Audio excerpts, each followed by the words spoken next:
लोकशाहीचा बुलंद आवाज, रिपब्लिकन वार्ता, महाराष्ट्र। फुलंब्री शहीद भीमसैनिक सोमनाथ सूर्यवंशी यांच्या मारेकऱ्यांवर गुन्हे दाखल करण्याची मागणी।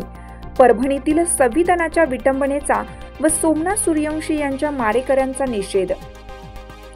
फुलंब्री येथे परभणीत झालेल्या भारतीय संविधानाच्या विटंबनेचा जाहीर निषेध व पोलीस कोठडीत पोलिसांच्या मारहाणीत शहीद झालेले भीमसैनिक सोमनाथ सूर्यवंशी यांच्या मृत्यूला जे कोणी पोलीस जबाबदार असतील त्यांच्यावर सदोष मनुष्यवधाचा गुन्हा दाखल करण्यात यावा, अशा आशयाचं निवेदन देण्यात आलं।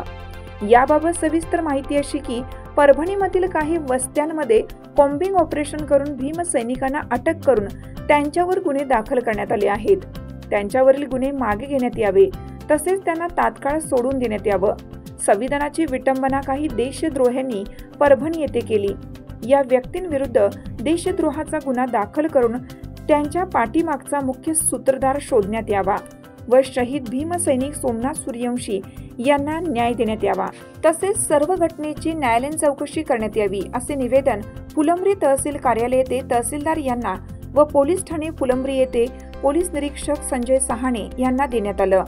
निवेदनावर मनोज मिलिंद जाधव, रवी विजय जाधव, महेंद्र गडवे, सुखदेव नरवडे, सुरेश शेजवळ, काकासाहेब शिरस, मच्छिंद्र नरवडे, सचिन प्रधान, संजय प्रधान, साहिल गंगावणे यांच्या स्वाक्षऱ्या करण्यात आल्या आहेत।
रिपब्लिकन वार्ता महाराष्ट्र वृत्तवाहिनीसाठी फुलंब्री औरंगाबाद जिल्हा प्रतिनिधी अकबर शहा।